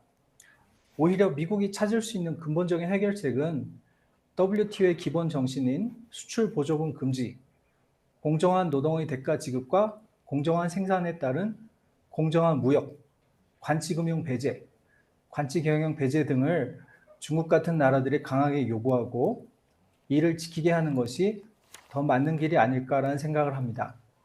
예. 자, 유예 기간이 주어진 만큼 우리도 대응책을 마련해야 할 것 같습니다. 엄기웅 변호사와 함께했습니다. 고맙습니다. 오늘 헌법재판소에서는 윤석열 대통령 탄핵 심판 5번째 변론이 진행됩니다. 홍장원 전 국가정보원 1차장과 여인형, 이진우 전 사령관이 증인으로 나서는데요. 현장에 취재기자 연결해서 알아보겠습니다. 김철희 기자. 네, 헌법재판소에 나와 있습니다. 네, 오늘 변론 언제부터 시작되죠? 네, 본격적인 재판은 오후 2시부터 시작됩니다. 오늘 오전까지도 윤 대통령이 불출석 의사를 밝히지 않은 만큼 이번에도 변론에 참여할 가능성이 큰데요. 처음 30분 동안 지난 기일 뒤 추가로 제시할 의견 등이 있는지 청취한 뒤 증인 신문이 이어질 예정입니다. 90분 간격으로 이진우 전 수도방위 사령관과 여인영 전 방첩사령관, 홍장원 전 국정원 1차장이 차례로 신문에 나섭니다. 세 사람은 국회 측 증인이기 때문에 국회 측에서 먼저 주신문을 하고요. 이후 윤 대통령 측에서 증언의 신빙성 등을 따져 묻는 반대 신문을 하게 됩니다. 앞서 국회 측은 증언 부담을 우려하며 차폐막 설치를 요청하기도 했는데 재판부가 이를 수용할지도 관심사입니다. 네, 홍장원 전 1차장, 국회에서 윤 대통령에게 불리한 진술을 하기도 했죠. 네, 마지막 증인인 홍장원 전 차장은 국회에서 작심 발언을 쏟아낸 바 있는데요. 먼저 직접 들어보시겠습니다. 방첩사를 지원하라는 대통령의 지시가 있다고 하면서 방첩사에서 한동훈과 이재명을 잡으러 다닙니다 라고 말씀드리니까 내일 아침에 얘기하자고 말씀하셨고, 저 대통령 좋아했습니다. 시키는 거 다 하고 싶었습니다. 그런데 그 명단을 보니까 그거는 안 되겠더라고요. 윤석열 대통령이 의원식 국회의장과 여야 대표를 체포하도록 국정원에도 협조를 지시했다는 취지의 증언인데요. 그간 국회의원을 끌어내라고 지시한 적도 체포 지시를 내린 적도 없었다는 윤 대통령 주장과는 정면으로 배치됩니다. 따라서 홍 전 차장 발언 진위를 두고 치열한 공방 예상됩니다. 네, 지금 나머지 두 증인 역시 대통령에게 유리한 증인은 아닌 거죠? 네, 어제 공개된 윤 대통령의 공소장에는 계엄 당시 대통령이 이진우 전 사령관에게 내린 지시가 다시 담겼습니다. 당시 대통령이 총을 쏴서라도 문을 부수고 들어가서 국회의원들을 끌어내란 취지로 지시가 내려졌단 건데요.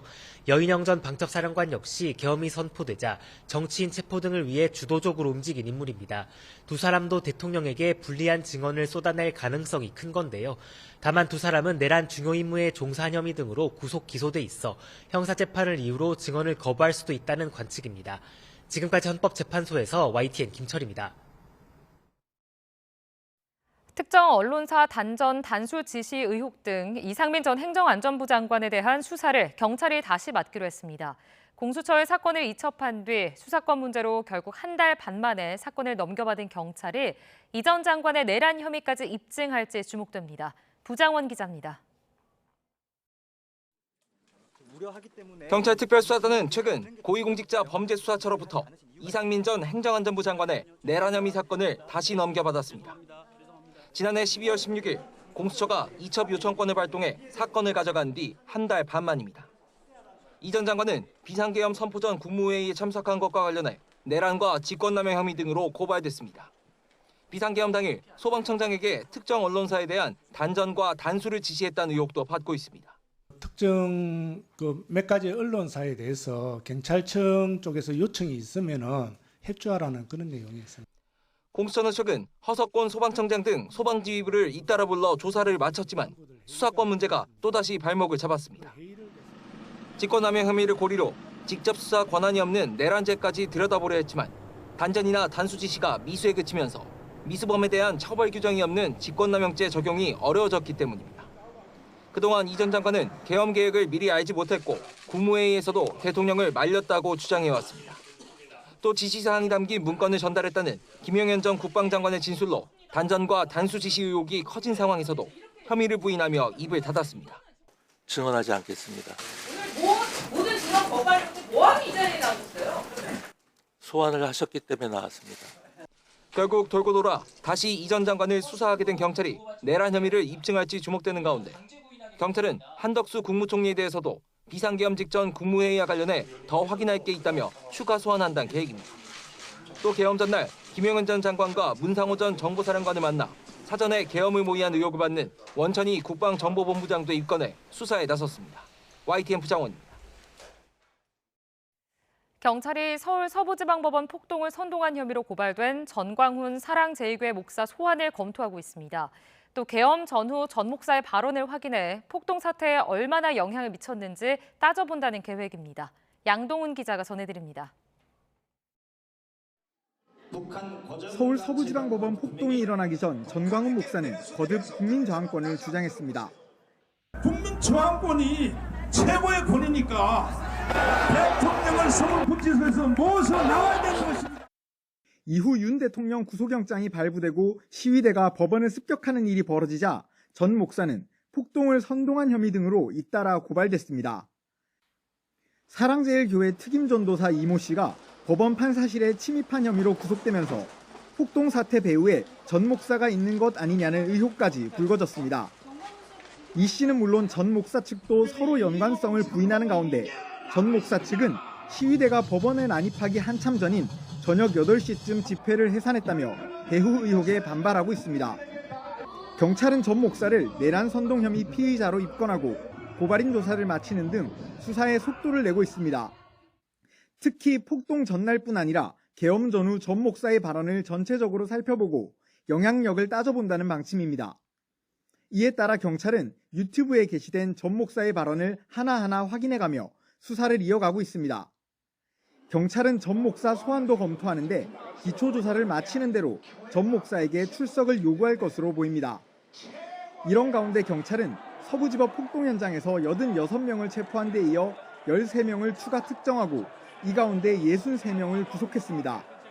또 아직 체포하지 못한 3명을 쫓으면서 CCTV 영상과 신용카드 사용 내역 등을 통해 아직 드러나지 않은 시위대 신원도 확인하고 있습니다. YTN 양동훈입니다. 서울 서부지방법원 폭동 당시 시위대를 막던 경찰관 50여 명이 다친 가운데 일선 경찰관들이 폭력 시위에 대한 엄정 대처를 촉구하고 나섰습니다. 경찰은 법원 폭동으로 인한 피해와 관련해 시위대를 대상으로 구상권 청구도 검토한다는 방침입니다. 유서연 기자입니다. 서울 서부지방법원 폭동 시위대가 경찰을 구석으로 몰아넣고 방패를 빼앗아 폭행합니다. 공권력을 무시한 시위대 난동에 경찰관이 머리 등을 다쳐 피를 흘리는 모습이 포착되기도 했습니다. 법원 폭동 당시 경찰관 51명이 다치고 이 가운데 7명은 중상을 입었습니다. 일선 경찰서 경찰관들은 이런 폭력 사태를 묵과해서는 안 된다며 목소리를 높였습니다. 서부지법 폭동은 경찰과 국가기관을 상대로 한 테러와 마찬가지라며 공권력 무력화의 피해는 결국 국민에게 돌아가는 만큼 대책이 시급하다고 강조했습니다. 소방에 화재 진압을 두고 과잉 진압이라고 하지 않듯 국가 존립에 위협이 되는 폭력 행위를 두고 과잉 진압이라는 프레임은 있을 수 없습니다. 우리는 더 이상 불법과 폭력으로부터 매맞는 경찰이고 싶지 않습니다. 그런 만큼 폭동 사태 배후 수사뿐 아니라 민사 손해배상 청구 등 가능한 모든 방법을 동원해 끝까지 책임을 추궁하라고 경찰청에 촉구했습니다. 또 부상 경찰관들에 대한 합당한 피해 보상 대책을 요구했습니다. 이와 관련해 이호영 경찰청장 직무대행은 폭력 시위자와 선동 세력을 상대로 구상권 청구 등을 검토할 거라고 밝혔습니다. 또 경찰 기동대 인력이 줄어든 상황에서 집회 시위 관련 사전 정보 활동 강화 등 대응 방안을 강구하고 있다고 설명했습니다. YTN 유서연입니다. 트럼프 미국 대통령이 관세 부과 조치를 유예하면서 우리 금융시장도 반등 출발했습니다. 현장으로 가보겠습니다. 네, 하나은행 딜링룸 모습입니다. 지금 코스피와 코스닥 그리고 원달러 환율을 함께 보여드리고 있는데요. 코스피와 코스닥 모두 1% 넘게 상승하고 있고 그리고 환율도 다시 안정세를 찾아가는 모습입니다. 자, 코스피는 1.05% 정도 상승한 2,479포인트, 그리고 코스닥도 1.8% 넘게 상승하면서 710선을 다시 회복한 상황입니다. 자, 어제 우리 증시 코스피는 2.5%, 그리고 코스닥은 무려 3.3%나 넘게 빠졌었는데요. 특히 전기 전자주에서 외국인과 기관의 동반 매도세가 강했습니다.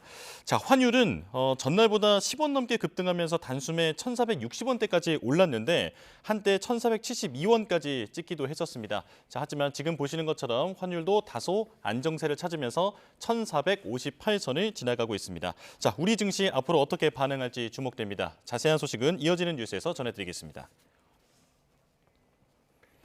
오늘 오후 이뤄지는 윤 대통령의 탄핵 심판, 핵심 증인 3명에 대한 신문으로 늦은 저녁까지 이어질 전망입니다. 네, 윤 대통령 지시의 실체를 드러낼 주요 분기점이 될 걸로 보이는데요. 관련 내용 서정빈 변호사와 함께 전망을 보겠습니다. 어서 오세요. 안녕하십니까? 네, 안녕하십니까?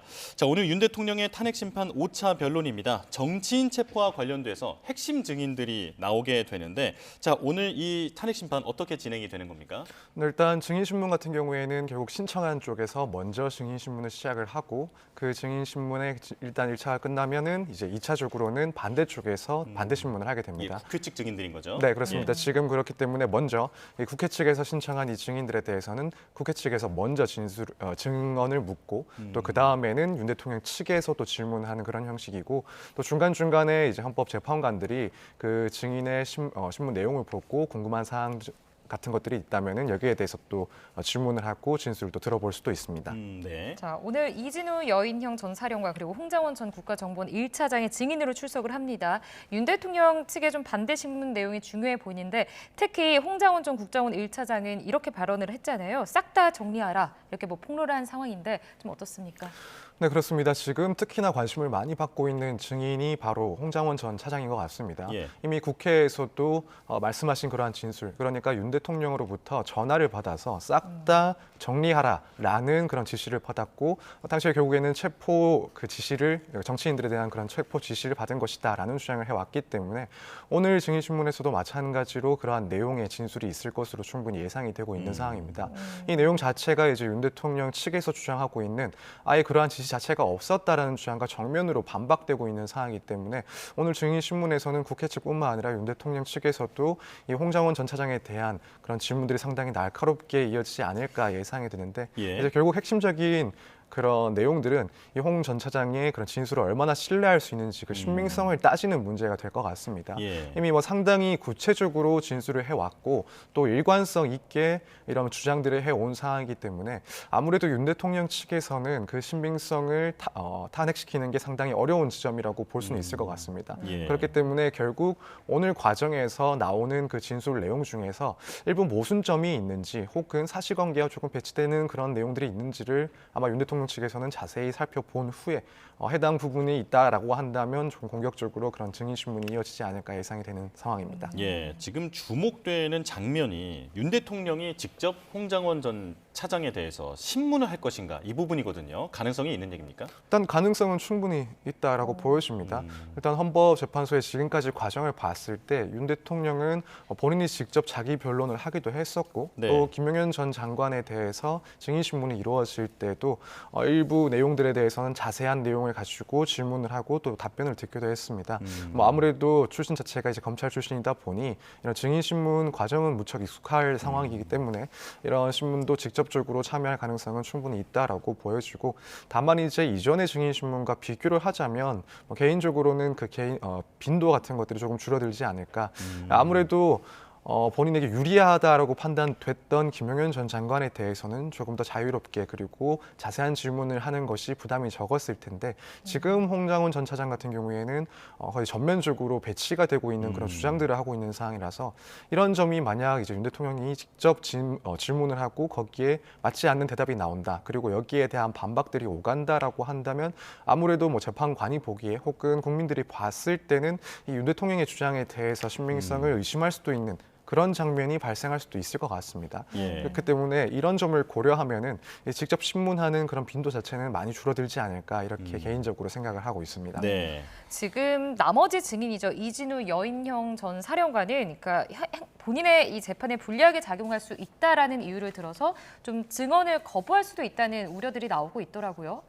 충분히 그럴 가능성이 있습니다. 앞서 김용현 전 장관 같은 경우에도 윤 대통령 측에 대한 질문에는 답변을 했었고 네. 다만 이제 국회의 그런 질문에 대해서는 본인의 형사 재판이 진행 중이기 때문에 여기에 대해서는 진술을 거부하겠다라고 1차적으로 밝혔다가 이후에 이제 입장을 바꿔서 진술을 한 그런 상황이 있습니다. 예. 그렇기 때문에 지금 뭐 여인영 혹은 이진우 이런 사령관들 같은 경우에도 현재 형사 재판이 진행되고 있는 그런 상황이기 때문에 진술에 따라서는 그런 내용들이 본인의 사건에서 불리하게 쓰여질 가능성이 있고 따라서 내용에 따라서는 결국 이 진술 거부권을 행사할 가능성도 충분히 있어 보이는 상황이긴 합니다. 네. 자, 이제 윤 대통령에 대한 공소장 내용을 좀 살펴보겠습니다.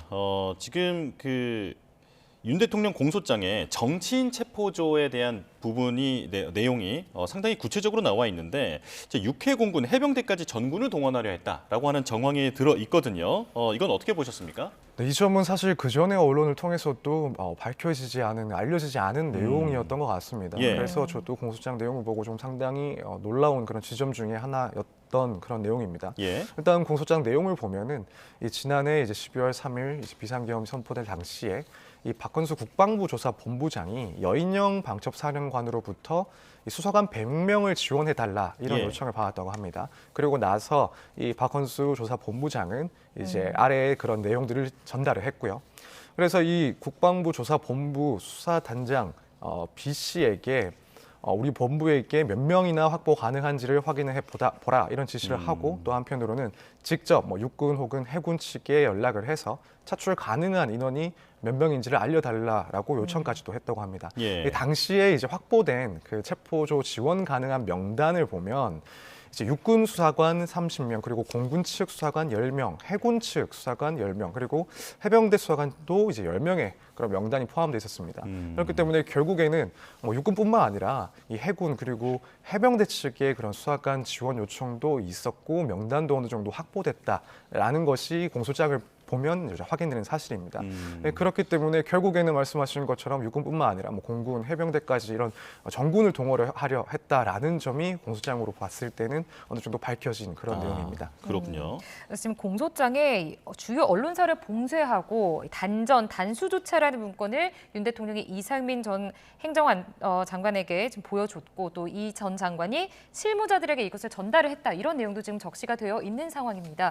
그러니까 이 전 장관은 이 부분에 대해서 좀 관련 혐의로 경찰 조사도 필요할 것 같아 보이는데 어떻게 좀 진행이 될 것 같습니까? 네, 이 부분에 대해서는 이전에도 의혹이 있었죠. 이제 이 전 장관 같은 경우에 소방청장 등에게 연락을 해서 언론사 등에 대한 단전 조치를 요청한 사실이 있었다라는 그런 의혹이 있었습니다. 네. 여기에 대해서 이 전 장관 측에서는 국회에서는 진술을 하지 않았고 또 알려진 바에 의하면은 수사기관에서는 질서 유지를 위한 그런 요청이 있었을 뿐이다라는 취지로 진술을 했던 것으로 보이는데 이제 결국 공소장 내용에 의해서 어느 정도 확인되었다라고 볼 수 있는 부분은 실제로 윤 대통령이 이런 부분에 대한 지시를 했었고 이 전 장관은 경찰 측 그리고 소방청 측에도 이런 내용들을 전달하면서 단전 조치에 대한 그런 지시 같은 것들이 있었다라는 내용이 어느 정도 확보가 된 것 같습니다. 예. 여기에 대해서는 당연히 결국에는 이제 관련자들의 진술이 어느 정도 확보된 상황이라고 보이는 게 맞고 그렇다면 결국 이상민 전 장관에 대해서 이제 내란과 관련해서 중요한 임무에 종사를 했다라는 점이 어느 정도 부각되고 있는 그런 상황입니다. 그러다 보니 당연히 이 부분에 대해서는 현재 경찰에서도 조사를 진행하고 있을 것이고 예. 추가적으로 이런 공소장이나 혹은 기타 증거들을 봤을 때 더 구체적인 내용들까지도 앞으로 조사가 진행될 수 있다 이렇게 생각을 할 수가 있습니다. 네, 자 마지막으로 권한쟁의 심판 내용도 짧게 짚어보겠습니다. 자 헌재가 원래는 어제 마은혁 헌법재판관 후보자의 불임명 사태에 대해서 원래는 선고를 내릴 예정이었는데 깜짝 변론 재개를 결정을 했단 말이죠. 자 법조계의 시각은 어떻습니까?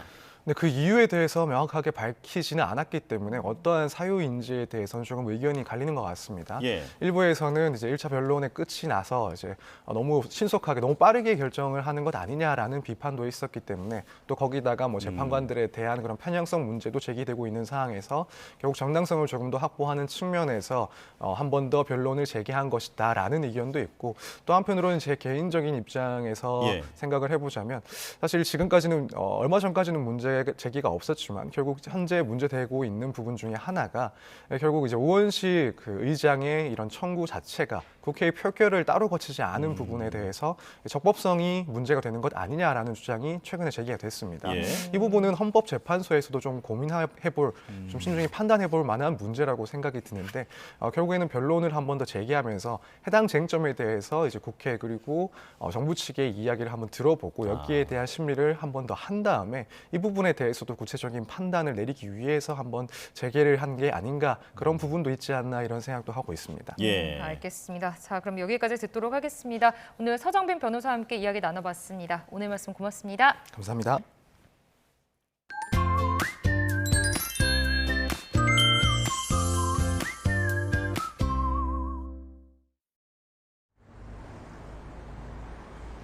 입춘 한파의 기세가 정말 어마어마합니다. 오늘 아침 서울에서 체감온도는 무려 영하 20도 가까이 곤두박질했는데요. 이 체감온도를 기준으로는 올겨울 들어서 가장 추운 날씨입니다. 지금도 매서운 바람은 계속되면서 서울 기온이 영하 11도, 체감온도는 영하 17도 안팎에 머물고 있습니다. 오늘 외출하실 때는 따뜻한 외투는 물론 모자나 목도리 같은 방한용품까지 챙겨주셔야겠습니다. 오늘 아침 출근길 입춘 한파가 절정에 달했습니다. 한파특보가 전국 대부분 지역에 내려진 가운데 서울에도 올해 첫 한파 경보가 발효 중인데요. 오늘 아침 전국에서 가장 추웠던 곳은 설악산으로 기온이 무려 영하 23도 가까이 곤두박질했습니다. 찬바람은 오늘 종일 계속되겠습니다. 한낮에도 서울 기온이 영하 6도, 체감온도는 영하 12도에 머물겠고요. 그 밖에 내륙에서도 체감온도는 영하 10도 안팎에 머물겠습니다. 이처럼 강력한 한기가 서해를 지나면서 서해안과 제주도에는 폭설구름이 만들어졌습니다. 전북에는 이미 눈이 20cm 가까이 새로 쌓인 곳이 있는 가운데 지금도 호남 서해안과 제주도를 중심으로 시간당 1에서 3cm의 강한 눈이 내리고 있고요. 전남 장성과 전북 부안 또 순창에는 대설경보가 발령됐고 특보 지역은 계속 확대되고 있는 가운데 앞으로 눈발은 점점 더 굵어지겠습니다. 모레까지 제주 산간에 많게는 40cm 이상, 전북에 30cm 이상, 그 밖에 전남과 충남에도 15cm 이상의 폭설이 쏟아지겠는데요. 무너질 수 있는 시설물에 주의해 주셔야겠고요. 많은 눈에 차량이 고립될 위험성이 큰 만큼 교통정보도 잘 확인해 주셔야겠습니다. 오늘 전국적으로 바람이 무척 강하게 불고 있습니다. 특히 해안가를 중심으로는 강풍특보가 또 전 해상에는 풍랑특보가 내려져 있는데요. 날아갈 수 있는 시설물은 잘 고정해 주셔야겠고요. 특히 항해나 조업을 하는 선박에서는 안전에 더욱더 각별한 주의가 필요하겠습니다. 지금까지 서울 광화문에서 YTN 고은재입니다. 뉴스업 화요일 순서 마칩니다. 내일 다시 뵙겠습니다. 시청해주신 여러분 고맙습니다.